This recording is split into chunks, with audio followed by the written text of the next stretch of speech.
दोस्तों, भारत अब वह कदम आखिरकार उठाने वाला है जिसके सामने आते ही अजरबैजान से लेकर चीन और तुर्की तक में खलबली मच चुकी है, क्योंकि भारतीय वायुसेना अब खुलकर दुनिया भर के सामने इस बात का ऐलान कर चुकी है कि हम अपनी मौजूदगी पूरे विश्व में मजबूत करना चाहते हैं, जो कि एक ऐसा कदम है जिसे करके अमेरिका आज न सिर्फ विश्व का सबसे शक्तिशाली देश बना बल्कि डिफेंस इंडस्ट्री का किंग भी बन सका। ऐसे में भारत का ये कदम काफी महत्व रखता है। तो चलिए, क्या है ये न्यूज, इसे डिटेल में समझते हैं। दरअसल दोस्तों, ये बात तो हम सभी जानते हैं कि आर्मीनिया और अजरबैजान के बीच युद्ध एक बार फिर से भड़क चुका था कि कुछ समय पहले ही दोनों देशों के बीच में एक शांति समझौता हुआ और फिलहाल युद्ध विराम जारी हो चुका है। लेकिन इसी बीच अचानक से खबर आती है कि भारतीय वायुसेना अपनी मौजूदगी अंतर्राष्ट्रीय स्तर पर बढ़ाने के लिए आर्मीनिया में एंट्री कर रही है। दरअसल भारतीय वायुसेना के प्रमुख ने इस बात का ऐलान किया है कि हम आर्मीनिया में अपने अतिरिक्त डिफेंस अधिकारियों को तैनात करेंगे, जो वहां पर भारतीय वायुसेना की तरफ से तैनात रहते हुए हमारा प्रतिनिधित्व कर सकते हैं। इस कदम का महत्व आपको तब समझ में आएगा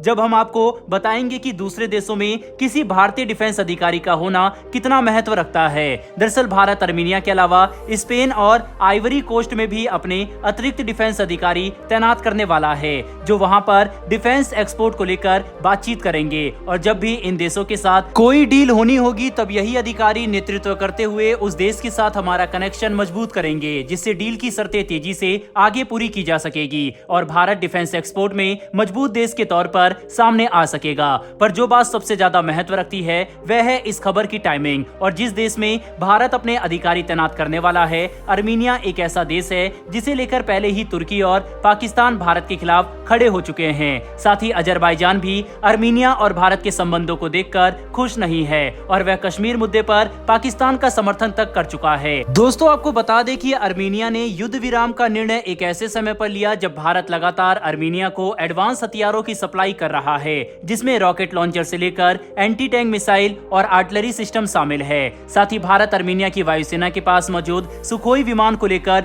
ट्रेनिंग, मेंटेनेंस और अपग्रेड का भी ऑफर कर रहा है।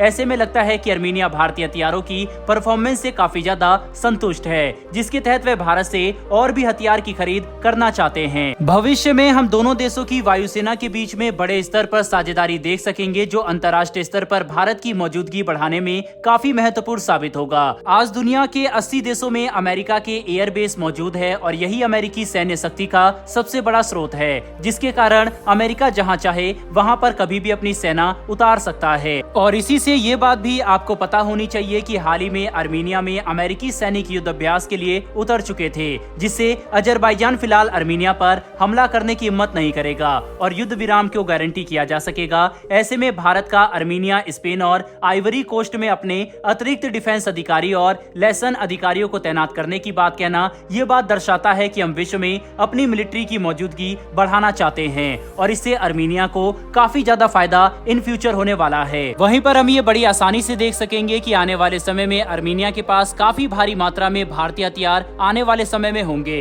बहरहाल दोस्तों, बढ़ते हमारी दूसरी खबर की तरफ। ये खबर भारतीय नौसेना को लेकर है, जो अब हिंद महासागर में चीन के बढ़ते प्रभाव और घुसपैठ को देखते हुए कुछ काफी बड़ी योजना को सबके सामने रख चुकी है।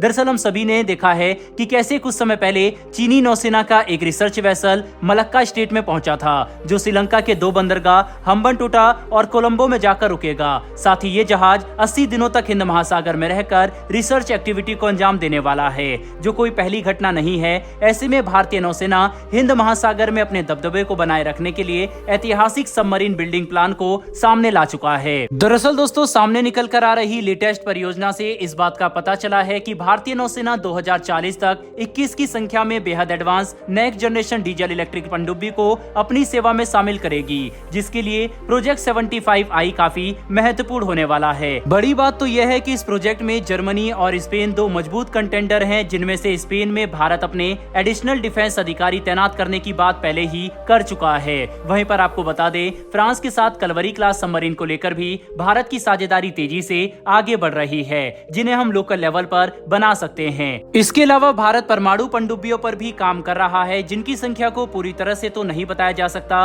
लेकिन अगर हम समझे तो 2040 तक भारतीय नौसेना के पास कम से कम 24 बेहद ही एडवांस और सक्षम सबमरीन मौजूद होंगी, जिनके इस्तेमाल से हम हिंद महासागर में अपना दबदबा काफी मजबूत कर सकते हैं। बता दें कि 24 पनडुब्बियों के होने का मतलब है कि 12 सबमरीन हमेशा अरब सागर और 12 सबमरीन हमेशा हिंद महासागर में पेट्रोलिंग के लिए तैनात रह सकती है, जो भारत के लिए बहुत बड़ा एडवांटेज होगा। बहरहाल दोस्तों, इस वीडियो में इतना ही। डिफेंस से जुड़ी ये दोनों ही खबर आपको कैसी लगी कमेंट बॉक्स में लिखकर जरूर बताइएगा। साथ ही हमारी आने वाली डेली डिफेंस से जुड़ी ऐसी वीडियो के लिए चैनल को सब्सक्राइब कर बेल नोटिफिकेशन अवश्य दबा लें। फिर मिलेंगे ऐसी एक नई वीडियो के साथ। धन्यवाद। जय हिंद।